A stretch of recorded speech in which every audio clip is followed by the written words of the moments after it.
سبق پھر پڑھ صداقت کا، عدالت کا، شجاعت کا، لیا جائے گا تجھ سے کام دنیا کی امامت کا۔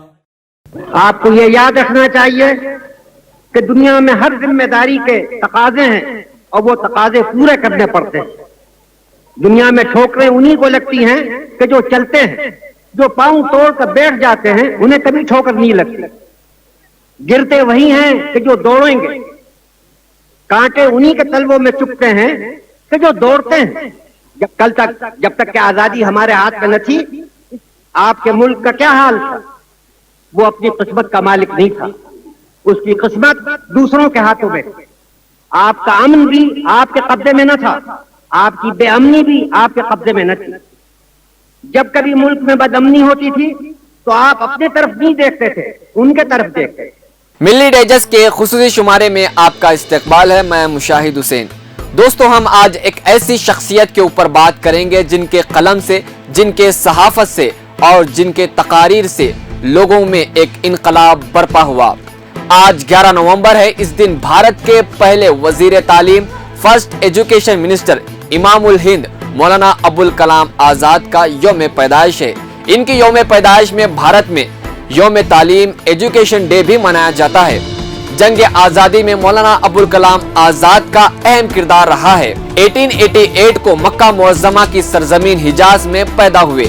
جب مولانا ابوالکلام آزاد کی عمر 17 سال کی تھی، تب ان کے سیاسی خیالات تبدیل شروع ہو گئے۔ برطانوی سامراج کے خلاف ان کے دل میں نفرت کا جذبہ پیدا ہو گیا۔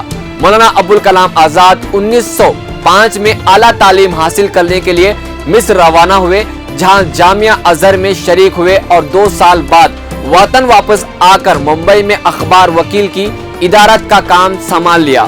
پھر وہاں سے کلکتہ گئے اور کلکتہ سے الہلال نامی اخبار جاری کیا۔ جب الہلال میں سیاسی موضوعات پر مضامین شائع ہوئے تو ایسٹ انڈیا کمپنی یعنی برٹش نے الہلال پریس کو بند کر دیا اور مولانا ابوالکلام آزاد نے اس کے بعد البلاغ نامی اخبار شروع کیا۔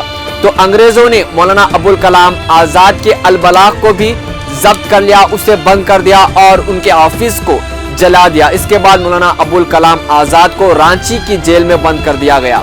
ستمبر 1923 میں دہلی میں کانگریس کا اہم اجلاس منعقد ہوا، جس کی صدارت مولانا ابوالکلام نے کی۔ ان کی عمر اس وقت 35 سال کی تھی اور کانگریس کی صدارت کرنے والے سب سے کم عمر تھے ابوالکلام آزاد۔ خطبہ صدارت کرتے ہوئے مولانا ابوالکلام نے کہا تھا کہ آج ایک فرشتہ آسمان کے بلندیوں سے اترے اور قطب مینار کے اوپر کھڑے ہو کر یہ اعلان کر دے کہ سوراج 1 گھنٹے میں مل سکتا ہے، بشرط ہے کہ ہندو مسلم اتحاد سے دستبردار ہو جائے۔ تو میں سوراج سے دستبردار ہو جاؤں گا، لیکن ہندو مسلم کو نہیں چھوڑ سکتا۔ مولانا ابوالکلام آزاد پاکستان بننے سے بہت زیادہ دکھی تھے۔ وہ نہیں چاہتے تھے کہ پاکستان بنے اور مسلمان پاکستان چلے جائیں، اور انہوں نے پاکستان کے خلاف تحریک بھی نکالی کہ پاکستان کے بعد مسلمانوں کو پریشانی دیکھ کر انہوں نے جامعہ مسجد میں یادگار اور تاریخ ساز تقریر کی۔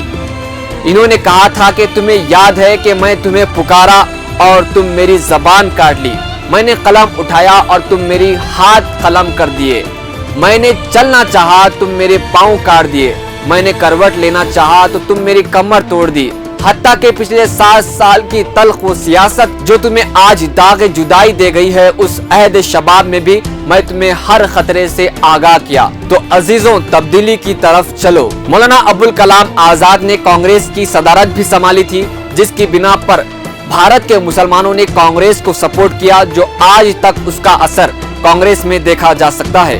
مولانا ابوالکلام آزاد صحافت کے میدان میں وہ کارنامہ انجام دیا ہے جو اس وقت کسی کے بس میں نہیں تھا۔ انہوں نے کئی سارے اخبارات میں کام کیا اور کئی سارے مضامین لکھے اور الہلال البلاغ نامی اخبار نکالا کہ انگریزوں کے خلاف جو صحافت کے میدان میں انہوں نے کام کیا ہے وہ کسی کے بس میں نہیں تھا، اسی لیے ان کو جیل بھی جانا پڑا، اور جنگ آزادی میں انہوں نے بڑھ چڑھ کر حصہ لیا اور مسلمانوں کو پاکستان جانے سے مولانا ابوالکلام آزاد نے ہی منع کیا، اور مولانا ابوالکلام آزاد نے تعلیمی میدان میں اہم کردار ادا کیا ہے۔